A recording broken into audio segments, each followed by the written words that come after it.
Thank you so much for inviting me over today. I'm going to do this I've got my computer with my notes on it, and we've got this over here, so as we go through this, if I touch something, click something wrong, please bear with me.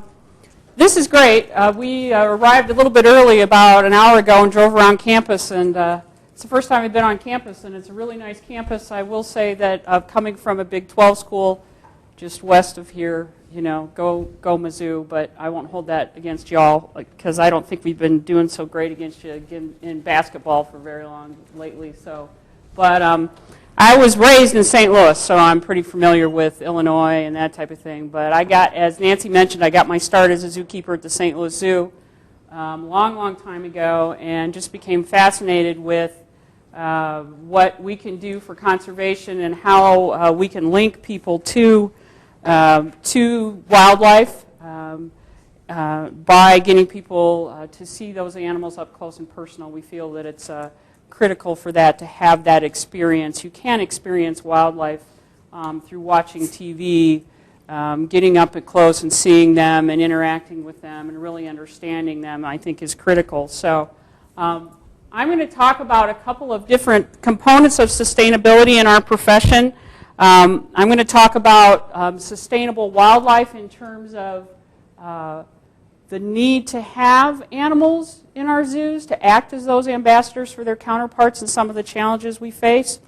And then I'm also going to talk about environmental sustainability a little bit, particularly as it relates to what we're doing at the Indianapolis Zoo.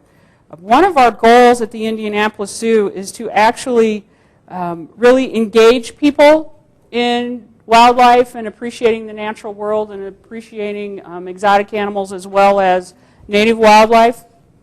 So we talk about needing to touch the heart first, and then enlighten and feed the mind. That's the education aspect of what we do. And then probably most importantly, and this is a little bit of a new concept in the zoo world, is to provide people with the tools that they need to make effective decisions so that they can make a difference for wildlife and also for environmental sustainability.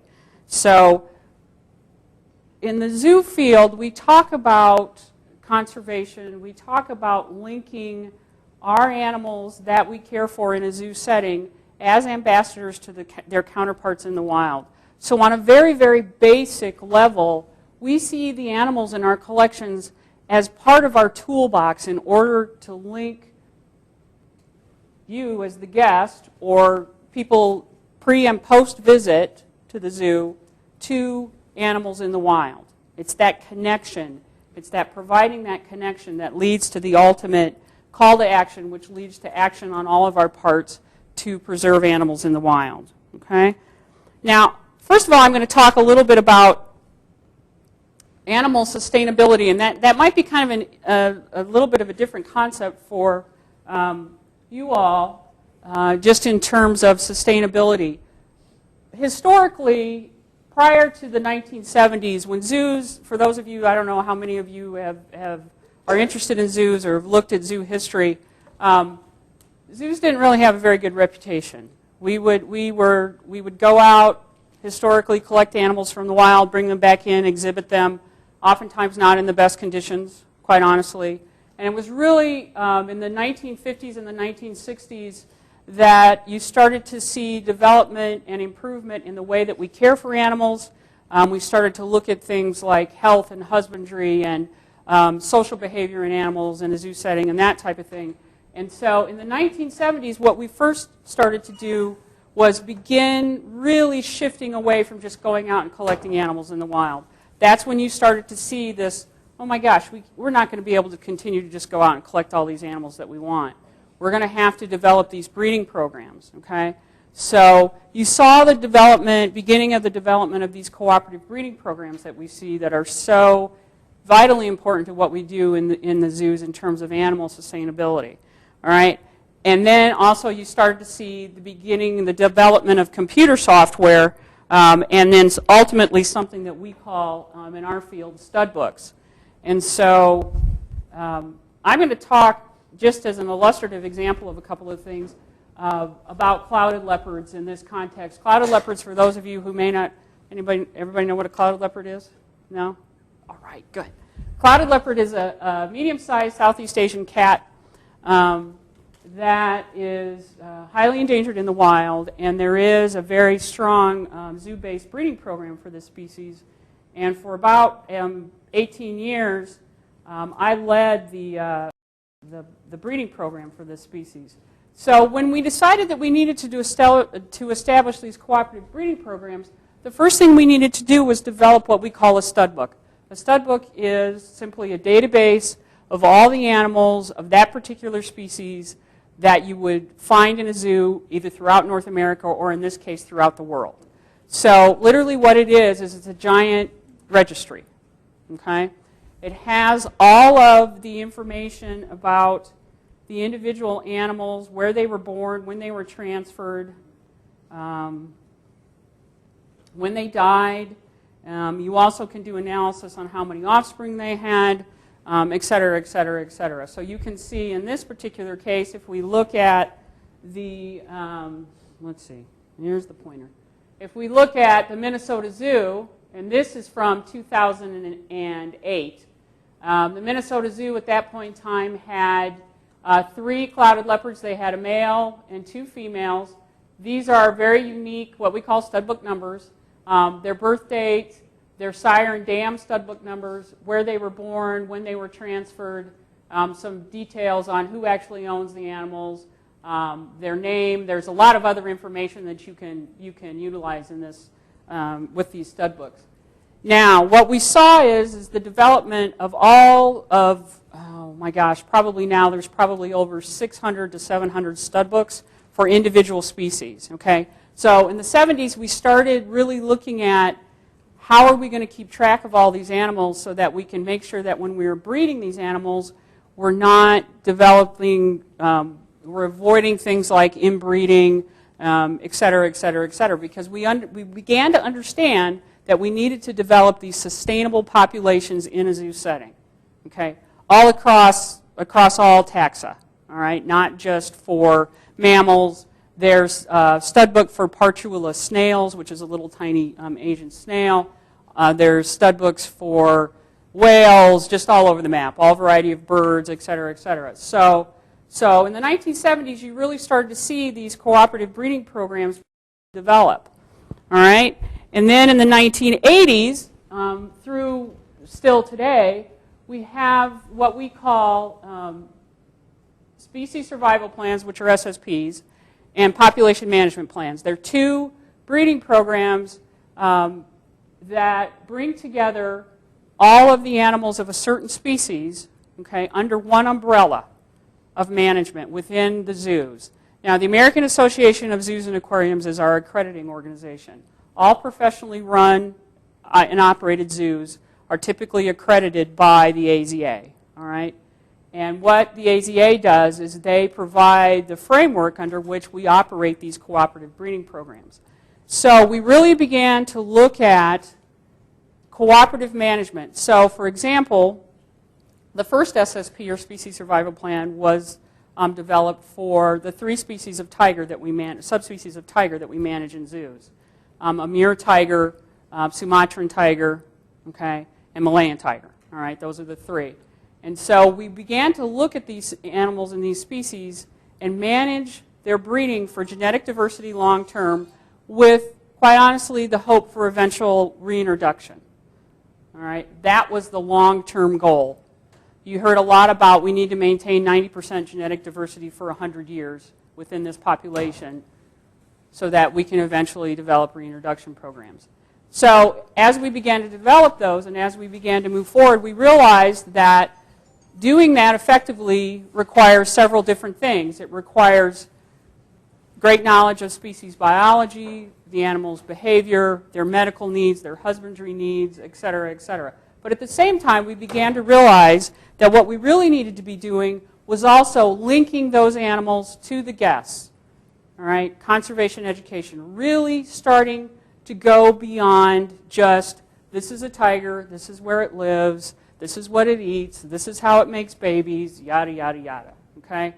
We really needed to start to look at how can we educate our visitors and compel them to make changes in their lives or take a step that would actually positively benefit tigers in the wild. Okay, again, developing this linkage.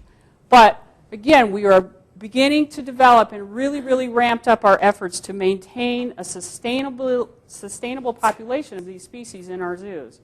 Because with the advent of the Endangered Species Act in 1973, as well as all of the other things that are going on around the world, these animals are obviously threatened and endangered in the wild. Again, no longer can we go out and just be collecting them. We had to develop these programs. So an SSP is actually a stud book taken to the next level. So what you see, hello, there we go. What you see with an SSP is, for example, clouded leopards. All the clouded leopards that are housed at zoos throughout North America are managed as one population. All right, and what happens is we come together typically on an annual level, and we look at the population of clouded leopards, and we say, okay, in order to maintain this genetically diverse population, we have X number of animals. In this case, this data is from actually earlier this year.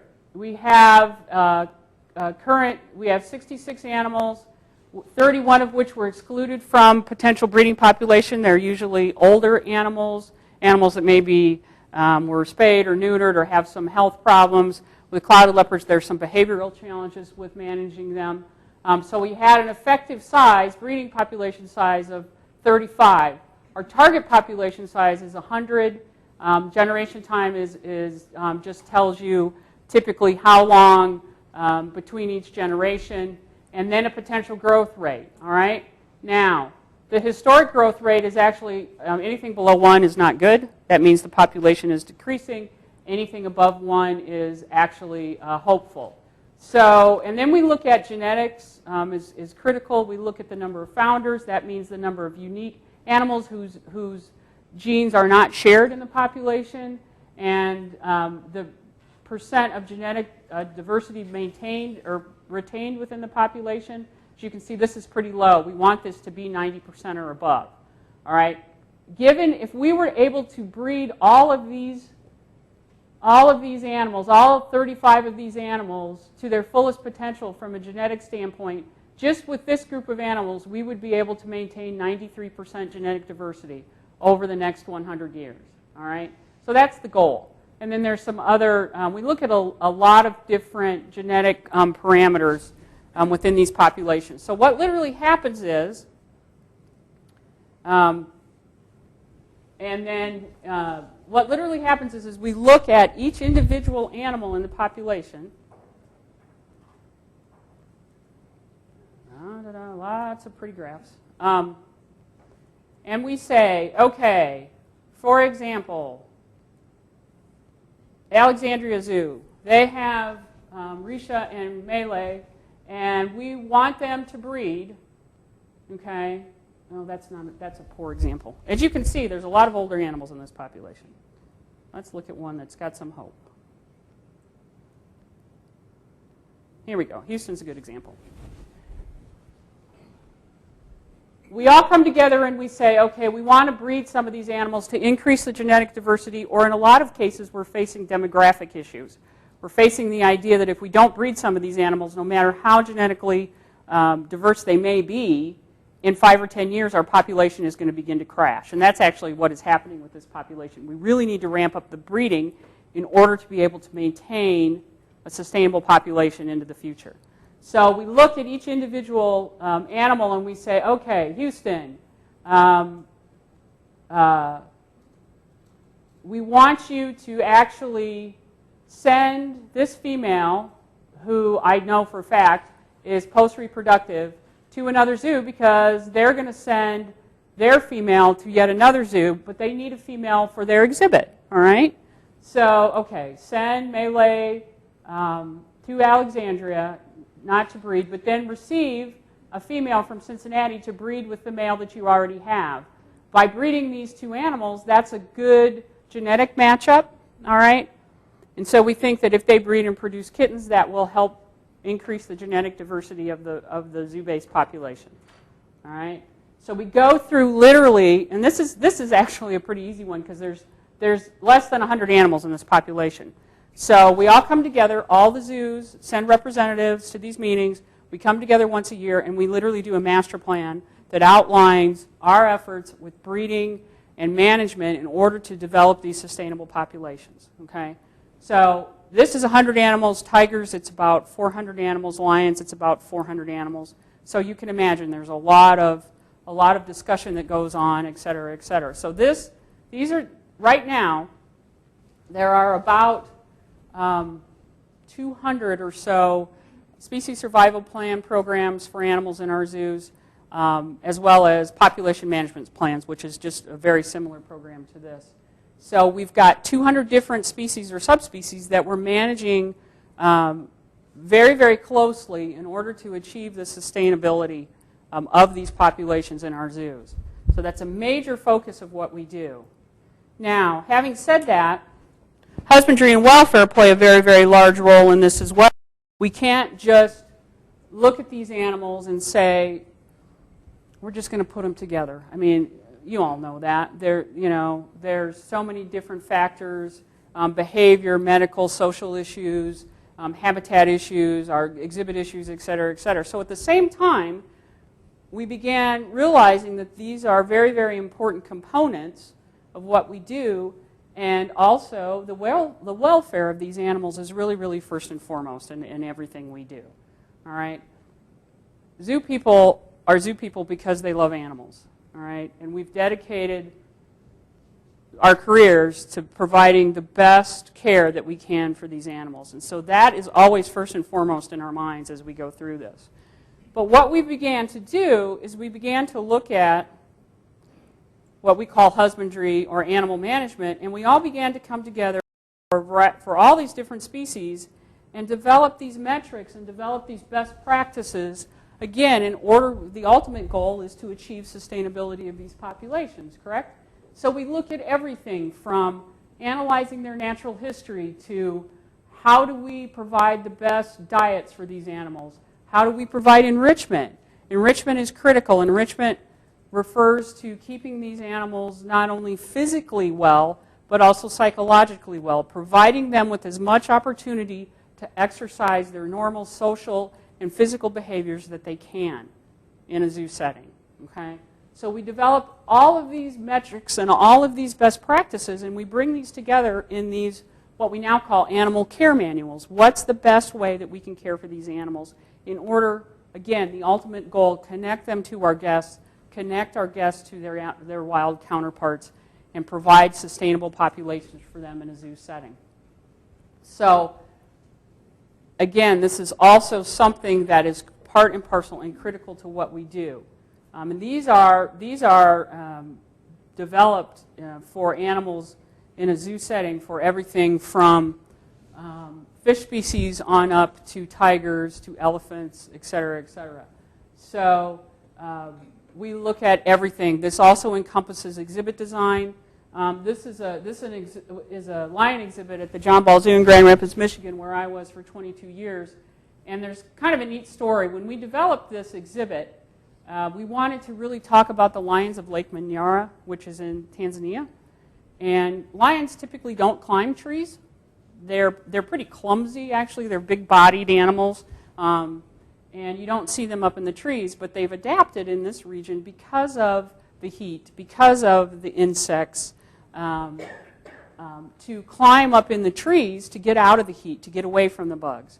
Okay, well, the animals that you see in zoos, this particular female was born in San Diego. She's probably third or fourth generation zoo born. Okay, about 90% of the mammals that you see in zoos are offspring of animals that were born in zoos. Okay, so we're getting, particularly with mammals, we're getting far removed from these founder animals that were brought in from the wild. So I was incredulous. I was like, we're going to build this exhibit, and she's never going to climb up in that tree. Lions don't climb trees. You know, she's not going to get it. This is opening day, opening morning of the exhibit. Okay, this just goes to show you that all of the manuals that we write and all of the guidelines that we write and all of the things we do These are animals that we don't know everything about, and they will adapt to their environment. She climbed up in that tree, and it was so funny because we're calling all of our other staff on the radio, and we've got donors there, the lady that donated all the money for the exhibit. We're like, get her up here, you know. She went right up in the tree. She stayed there for probably 10 minutes, and then it took her almost a half an hour to get down. She's about maybe 15 feet up off the ground, and she was up there like that for like, okay, I can't get out. What am I going to do? And you obviously can't call the fire department. You know. So it just goes to show you that when we get it, just when we think we got it all figured out, we don't. So, but now what we're facing in our current is just a realization of the resource limitations that we face. Okay. If you took all of the space in zoos in North America, it would fit inside the Chicago metropolitan area.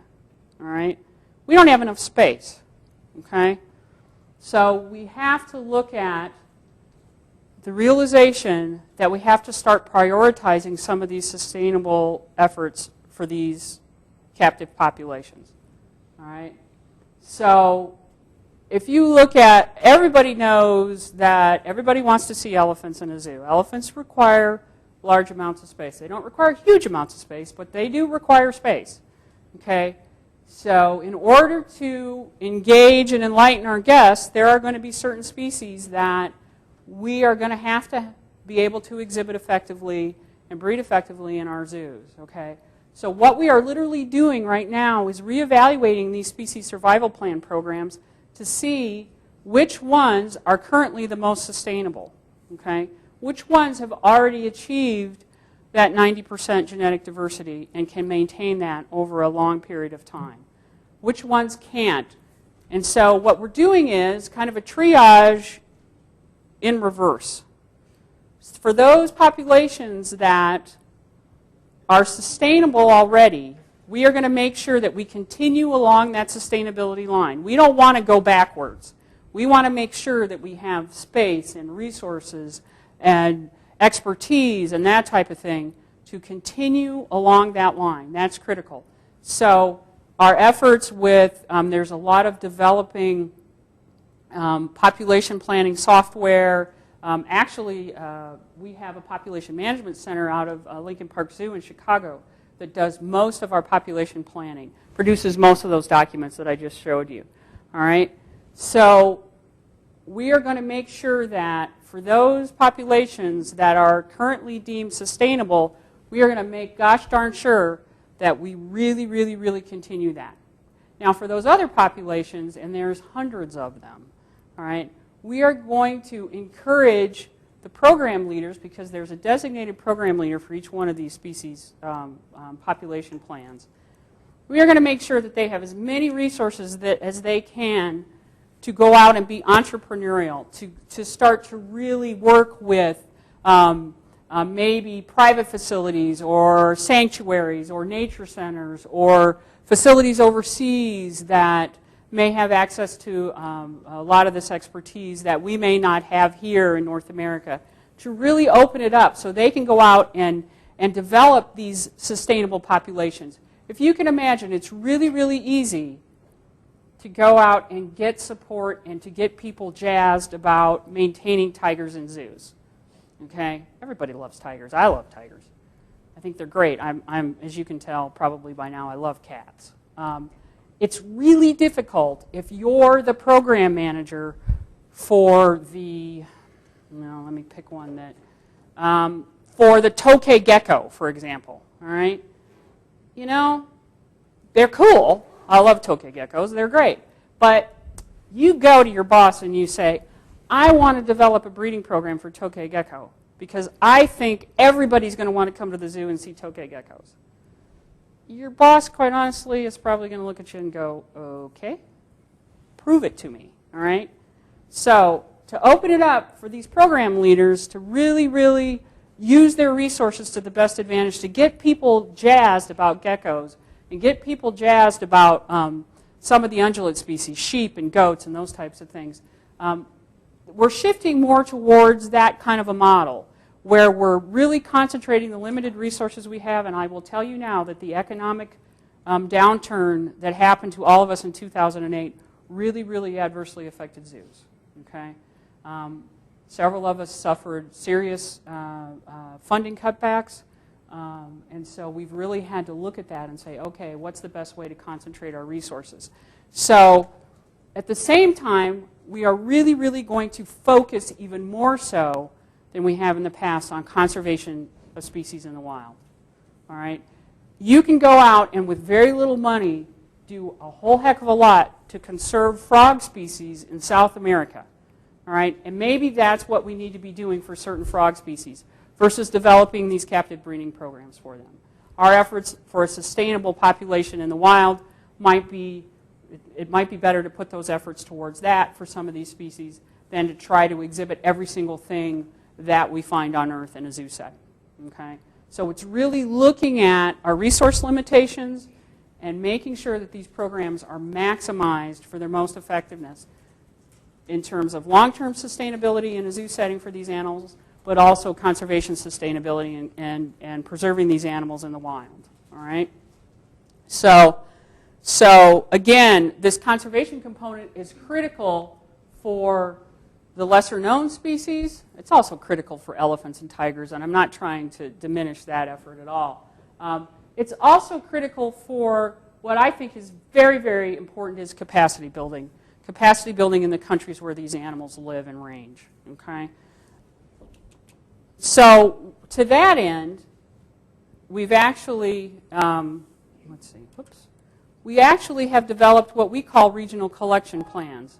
And okay, I messed that link up, so we won't. But anyway, what a regional collection plan does is it looks at, for example, felids. It looks at all of the felids that we house in our zoos, all of the space that is available, all of the conservation efforts, all of the future space. Okay, it looks at how we. It looks at science, particularly with felids. And I'm very, very proud to say that this Taxon Advisory Group, which is the umbrellas over all of these SSPs for felids, okay, we have a very, very, very important component of this is science, all right, is looking at science from an ecological perspective, from a medical perspective, from just a whole variety of different perspectives. It's a huge component of what we do. And I will tell you that you have on your faculty here one of the emerging leaders in artificial reproduction techniques in small cats, and that's Dr. Jason Herrick. And he has been really, really active in developing some of these programs for small cats, servals and caracals and sand cats and Pallas cats, some of the little tiny guys.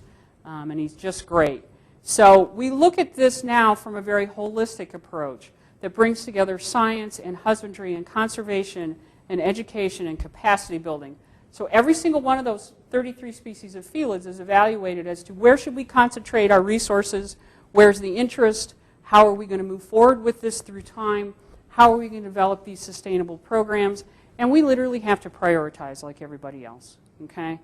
Again, but we have a very, very strong science component in this group, and we've done a remarkable job of bringing together everyone from, we partnered with a gentleman out of MIT for years who was doing auditory studies of how cats hear and you know, that type of thing. And by having the zoo-based population, it provides animals for these studies. That is critical because that information all goes to inform our conservation efforts for those animals in the wild. Again, maintaining a sustainable zoo-based population, helping to conserve those animals in the wild so we can have a sustainable population in the wild. Okay? Now, I'm going to switch gears a little bit. So, again, just in summary real quick, our goal is to have a zoo-based population of animals that's sustainable for the long term in order to link those animals to their counterparts in the wild and, just as importantly, link you all to conservation. Okay? Now, I mentioned this a little bit. In our business, in anything we do, we can never forget the business aspect of this, okay? So this is a huge industry that I'm talking about. $8.4 billion in economic activity, all right? $2.6 billion in personal earnings.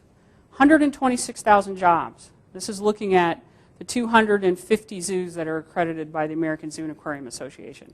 All this data is actually available at aza.org if you're interested in it. 173 million visitors to our zoos in 2008. That is more than all of the combined sporting events, professional sporting event attendance combined in the United States in 1 year. Okay? So it's probably not nearly as much as perhaps all of the crazy college kids that go to football games, but we won't go there. But most importantly, the one thing that I want everybody to remember is these 250 AZA accredited zoos and aquariums in North America, we spend $70 million a year on conservation initiatives in the last 5 years. All right? Sponsoring, funding over 3,700 conservation projects for animals in the wild. We are a major conservation organization. And I'm proud to say that number is going up. Despite these difficult economic times, that number is actually increasing. Totally switching, I wanted to talk a little bit about, because this is sustainability, I wanted to talk about our environmental sustainability efforts at the Indianapolis Zoo. Our mission at the Indianapolis Zoo is first and foremost empowering people and communities locally and globally to advance animal conservation. Okay? We are a park that uses animals in a positive way to advance conservation. All right? That's the most important thing that we do. Okay? And so, in order to do that, we have to walk the talk as well.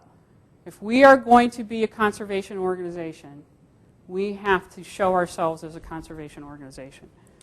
So we do that through a conservation strategic plan that is based on 4 cornerstones. Okay? Building awareness of issues, promoting sustainable behavior, again, walking the talk, protecting wildlife and wild places, and advancing knowledge about the animals under our care as well as their counterparts in the wild. All right? So, building awareness of issues. We are going to step forward and we are going to say, these are the issues. This is what we think you need to do. Zoos historically have shied away from that. They've been what I would call the fact providers. These are all the facts about climate change. These are all the facts about tiger conservation. These are all the facts about penguin conservation. Now you go out and decide what you're going to do. Okay? Well, you can get all those facts now with this wonderful thing that we call the internet. You know, you can go out and get all those facts. We don't need to tell you all those facts. What we need to do is compel you to action. We need to give you information in such a way that you have an awareness and an understanding, but then we want you to take that next step towards conservation. All right? So, awareness building, doing this in a variety of different formats, whether that's at the exhibit, whether that's through the internet, whether that's through Twitter. We have an active Twitter program, Facebook, whatever it is, looking at all these different social networking, media, internet, signage, everything that we do. Okay? It can't just become stand in front of the exhibit, look at the animal, look at the sign. It's not going to work. All right? And probably just as importantly is to do research about what's the most effective way to do this. How do you achieve these results? All right, so that's one of the cornerstones. And at the Indianapolis Zoo, and I cannot take credit for any of this. I've been at the zoo less than a year. We have one of our awareness building campaigns is all centered around climate change. Okay, reducing your carbon footprint. Some of the issues involved in that.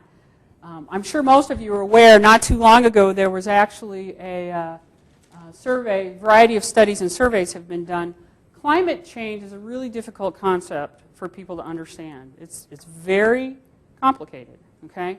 In the Midwest, the messaging, we have to be particularly careful with it because, particularly in Indiana and in Illinois, so much of our economy is built around energy generation, and a lot of it is coal-based, okay? So we have to be careful when we go out and we say to people, you know, you should be burning less coal, because that might be their paycheck, all right? So that messaging, we have to be careful with that messaging. So we focus on small actions, and one of the programs we have is mycarbonpledge.com. Now the concept with mycarbonpledge.com is pretty basic. We have asked people to take simple steps to reduce their carbon footprint, all right? And we are tying that, because it is such a difficult concept for people to grasp, we are tying that to polar bears more closely. Our first year, we asked people to change out their CFL bulbs. And what you do is you literally go to mycarbonpledge.com and you pledge, all right? And then through Google Earth, we put where you are, okay? And you can actually see, these are all the people that have pledged to do something to reduce their carbon footprint.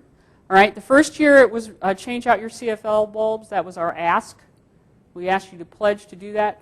The second year it was to unplug your unused appliances. And this year it was take the pledge up to, down to. Okay, in the summertime, turn your thermostat up 2 degrees. In the wintertime, turn it down 2 degrees. Now, over 6,500 people have taken this pledge in 2.5 years. And the amount of CO2 reduction has been over 13.7 million pounds. Now, one of the things that kind of is a little bit unique about this, when we asked people to do the CFL thing with the bulbs, we got a little bit of pushback. It costs money to buy CFL bulbs. Okay, that was 2008, right when the economy just started to go. Okay, our messaging was a little too strong. All right. This message not only shows up on My Carbon Pledge, we do it. We have a variety of different shows and presentations during the summertime. We have an elephant presentation. We have dolphins. We have a dolphin presentation. And all of our shows and messaging and our chats, our interactions with the public, we talk about this program. And people were pushing back a little bit. They're like, you know what? I can't pay my bills, and you're asking me to change out my CFL bulbs? I'm here to have a good time with my family, not to have this message just, wrote every time. So we backed up. What's so cool about up to, down to is it doesn't cost you anything, and it also saves you money, and you're making a difference, okay? You can save between $100 and $200 on your heating or air conditioning bill by doing this, and this is really resonating with the public. And so we've decided for 2011 not to change the pledge. We're going to continue with this pledge. It's great because it brings in sponsorships like Duke Energy, which is one of our energy providers. It brings in Lowe's. Lowe's has been great. They actually had in the Indianapolis regional area, they had this messaging in their stores. We have a jazz band event once a week in the summertime at the zoo in the evenings. They would give away programmable thermostats, just really, and they sponsored this for a year. So again, building awareness of issues, giving people a small action step that they can take. Very, very, very important. Advocating for sustainable behavior. This is walking the talk, all right? We will become the lens through which our audiences see the positive results of sustainable behavior, so much so that they will really, really begin to adopt this behavior in their lifestyle, okay? And so we have adopted a variety of different practices over the last several years to really ramp up our efforts to be a green organization, all right? We are a 100% green power consumer of electricity, okay? Through IPL, which is the Indianapolis Power and Light Company, we purchase all of our power through as wind power, all right? So much so that we were honored this year. In fact, I just got back.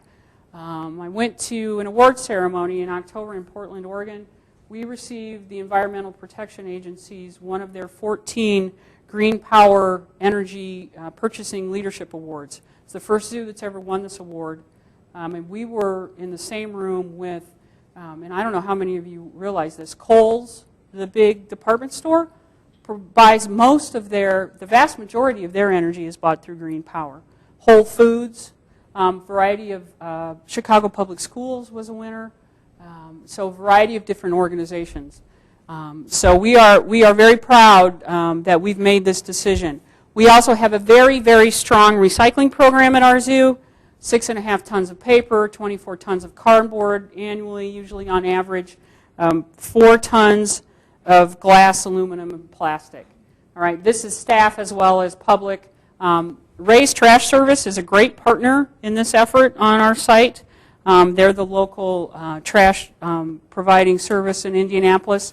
And what really is making a difference is our switch to single stream. Beginning in 2009, this makes such a huge difference with our staff. We don't have to worry about all these different bins, and it's a single stream recycling program. It's working great. It's just wonderful. We've got at least 7, if not more, bins located around the grounds for staff usage. It's just really, really, really working well. Cell phones and batteries. We do have, through our American Zoo and Aquarium, or American Association of Zookeepers, which is another great organization, aazk.org, and through EcoCell, which is our partner that partners with zoos for cell phone recycling, we manage to recycle over 500 cell phones every year, as well as, actually this number, I believe it's much more than 65 pounds of batteries. Cell phone recycling is a big thing with zoos. They do a lot with cell phone recycling, as we should. Obviously, we have the big things that produce huge amounts of manure, and as well as, trimmings from the grounds, et cetera, et cetera, et cetera. We unfortunately don't have the facilities to do the composting on site, but all of our herbaceous manure and wood that we can is taken off site and recycled. All right? Huge. Obviously, we have one of the largest herds of African elephants in the country. We have 7 African elephants, and so obviously this composting is a big, not only cost savings, actually cost benefit, but also a tremendous saver of landfill space. I will tell you that there is a huge movement afoot to develop biogas producing facilities at zoos because of the large gray things and other herbivores that we keep in our collections.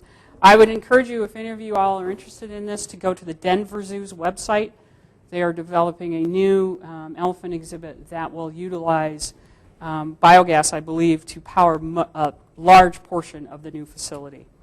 Water recovery. Water is extremely expensive in Indianapolis, and we, through the efforts and some partnerships with some local universities, literally looked at, we have bottlenose dolphins, and we have millions and millions of gallons of water in this facility.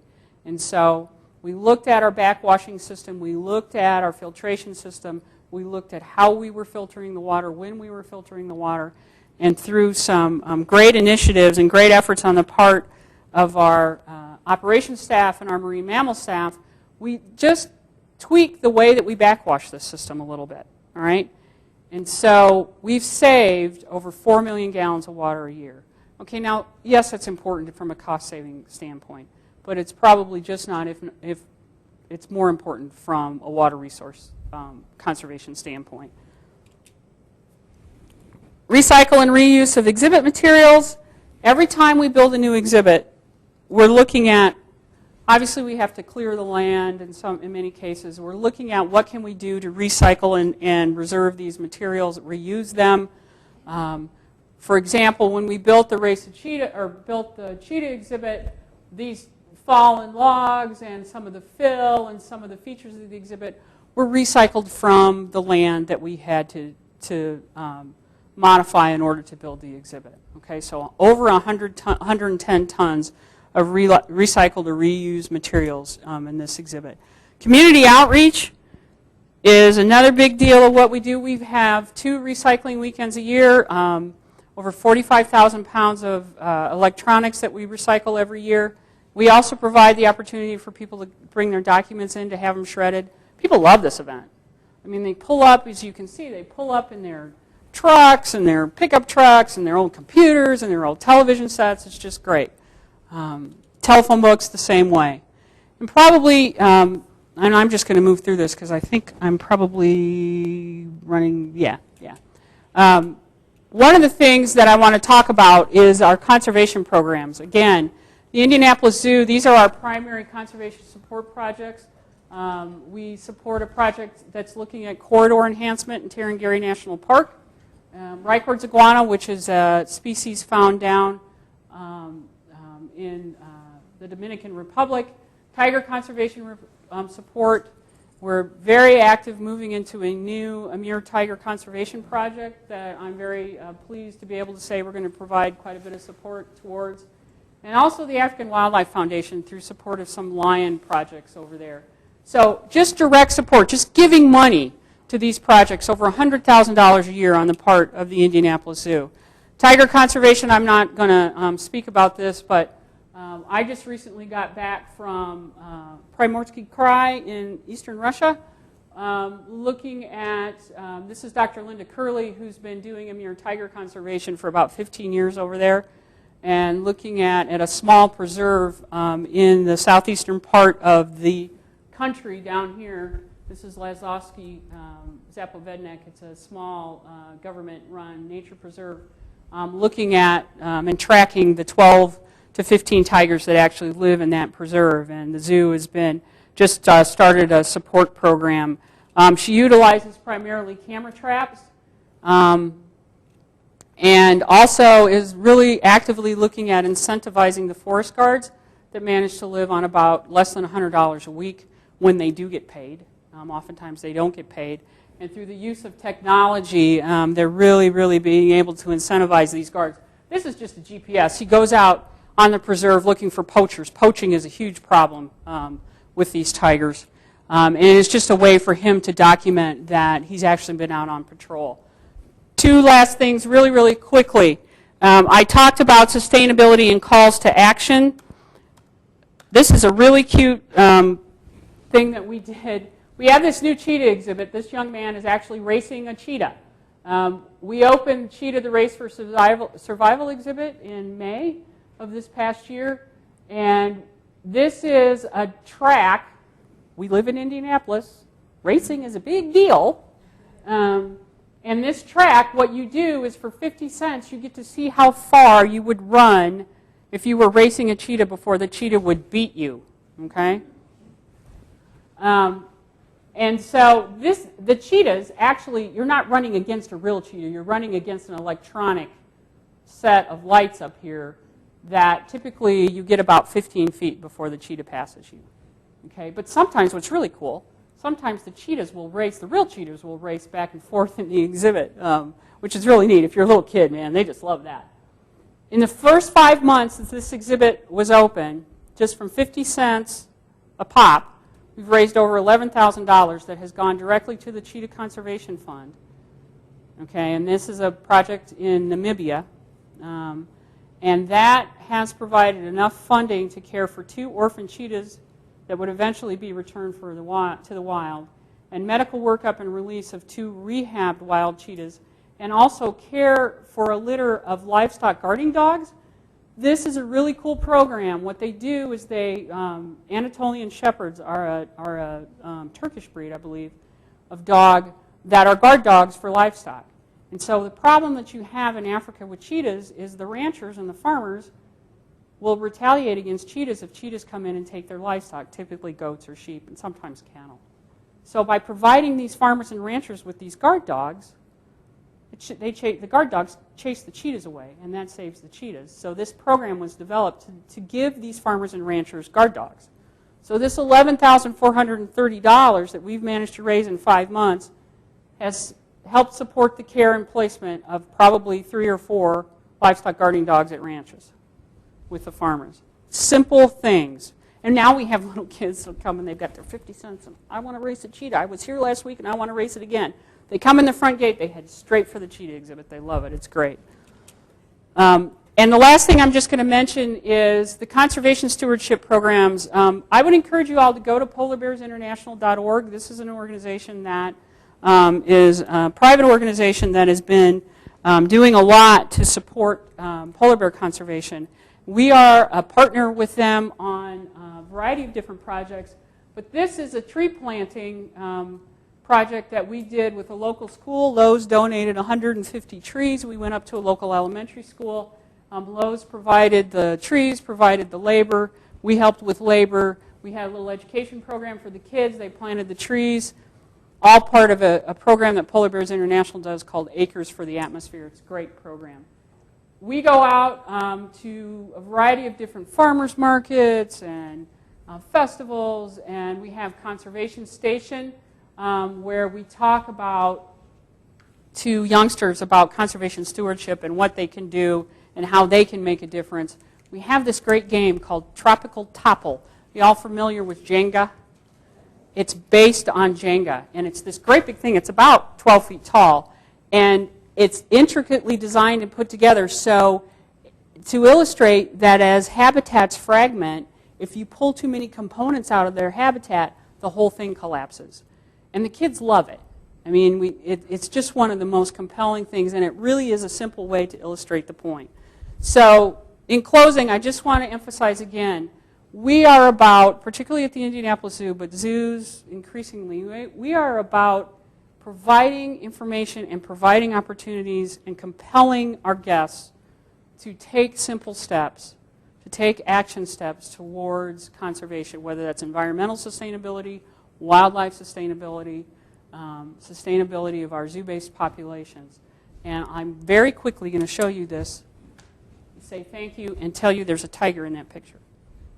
So who can tell me where the tiger is? She's staring straight at the camera. Some people think she's actually down here. She's not. Over here. No, back a little bit. Here. Down a little bit further. Down a little more. No, isn't that her right there? Yeah. This was funny. When I was in Russia, we placed a camera trap, and then I flew back the next day. And the researcher that's over there sent me this picture 2 days later, and she said they went back out to check the camera trap, and there's a tiger on the trail. And the tiger's 30 meters away. She's facing the camera. She's right here. Okay? You can see the white spots on her face. Okay? She's staring right at, I couldn't find it. I thought she was down here. So I'm drawing this elaborate drawing, you know, and this is her head, and I sent it back to the researcher, and she sent it back to me, and she said, no. She says, it's right here. She says, can't you see it? You can't see it. So that just goes to show you, everybody, you always think about tigers, and our guests say this to us all the time. Well, and we talk about camouflage, right? This is why, I mean, you'll never find her in there. This landscape is typical tiger habitat for Amur tigers in Russia. You can see the orange hues in it. You can see why the striping pattern allows them to be camouflaged. So we call this Where's Waldo? Because Where's Waldo the tiger? She is in there. So she actually, when she saw the researchers, tigers typically are not aggressive in these types of situations. They'll lay there and they'll watch you, and then they'll turn around and go away. They don't see humans that much. Unfortunately, what's happening with the development of roads is tigers like to hang out by roads because they can see, they can find their prey faster, and then that subjects them to poaching. And a tiger poached in Russia will fetch anywhere from $50,000 to $80,000 on the black market. Most of that is bones and parts that go to China. With perestroika and the fall of the wall and the development and the opening up of the political system in Russia, the conservation support for these animals and a lot of other animals just disappeared. And so there's less than 375 tigers left in the wild in Russia. There are more tigers in zoos than there are Amur tigers left in the wild. So, I mean, this is a critical point in the future of these animals. So I ran over, and I apologize for that. And I thank you, and if anybody has any questions or would like to talk afterwards, that's fine. Sure, we can open it up to a few questions. I wanted to point out to everyone, people at school, the classmates who want to watch, this is on our website, so they can watch it next week and get for people listening. So thank you for coming. Does anyone have any questions for Norah right now, or we can ask them afterwards? Have a good day, guys. Pardon? No, and it's funny.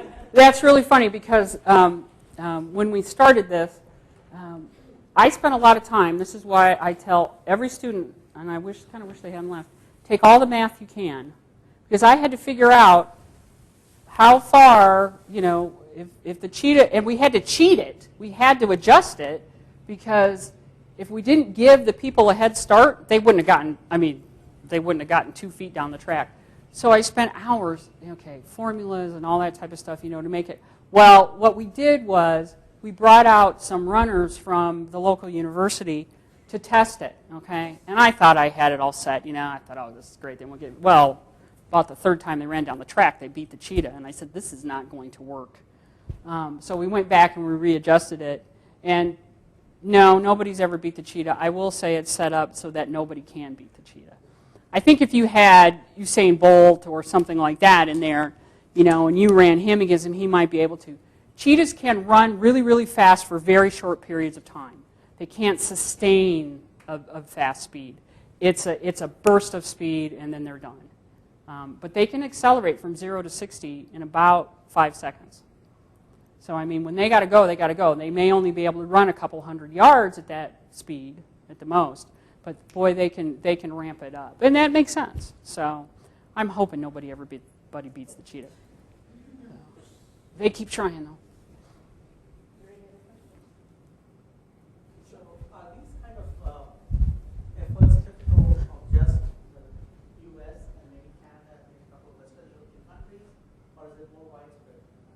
I will say that I think you're probably accurate. North America, Europe, Australia, but we are starting to see some of these efforts more fully in some other countries.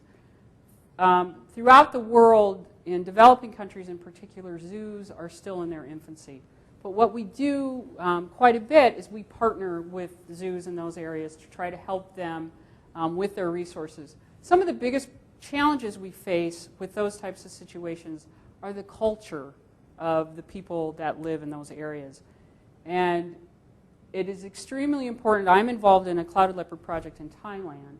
And we've learned over the 12 years that we've been in country in that project that the most important thing you need to do is respect those people's culture, okay, and work within their system to achieve change, okay? So you have to make a long-term investment, and that's why capacity building is so important in anything we do. When I evaluate a conservation project that is going to receive funding, I want to see capacity building. I do not want to see a Caucasian person that's going to go over and is just going to say, we're going to do this, this, this, this, and this, and then we're going to pull out. There has to be a component of it that is going to build a future for that program beyond when we are involved in it. That's critical. That's the only way we're going to make a difference long term. It's just like I always look at, if you're starving, conservation means nothing. If you have to feed your family, you're going to do whatever you need to do to feed your family. So it's not just about going in and preserving the animals. It's going in, looking at what is the best thing we can do to help these populations in total.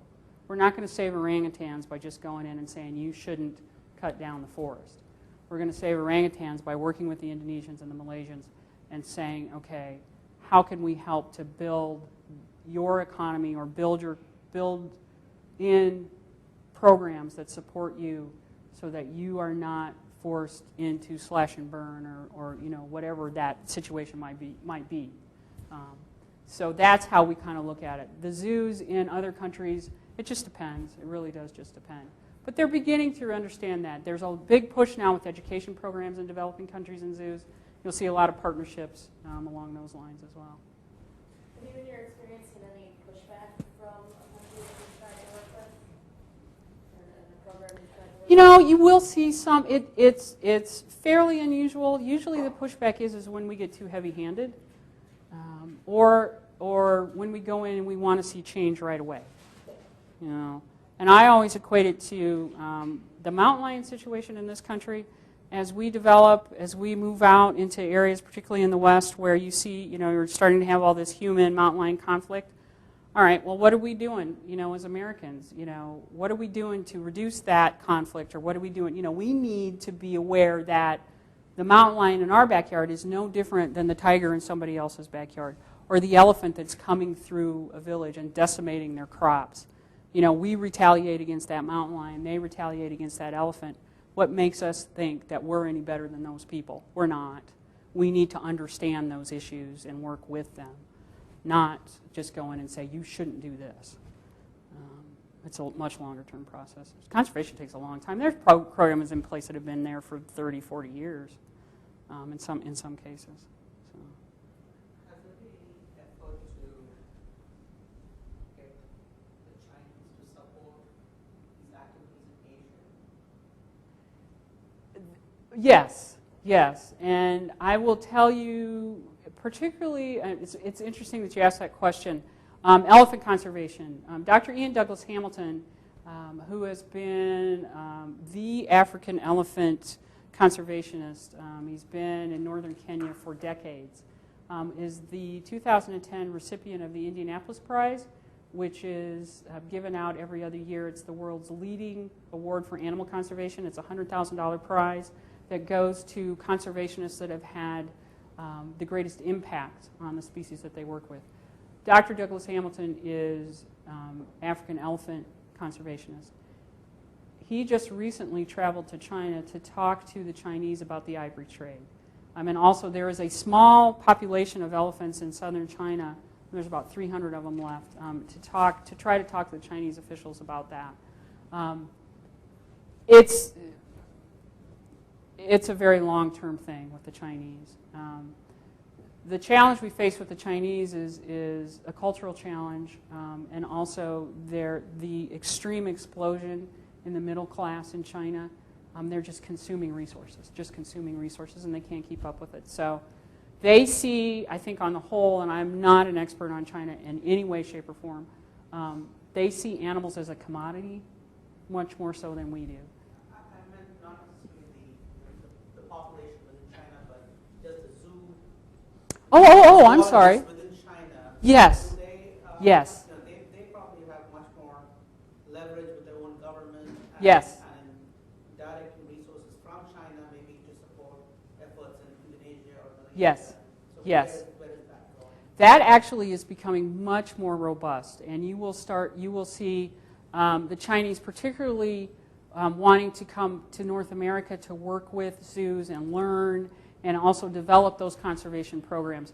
Pandas are obviously a perfect example. They have a huge giant panda breeding program there, and they do a lot with panda breeding and panda conservation. So yes, they are committed. The Chinese conservationists are committed to this.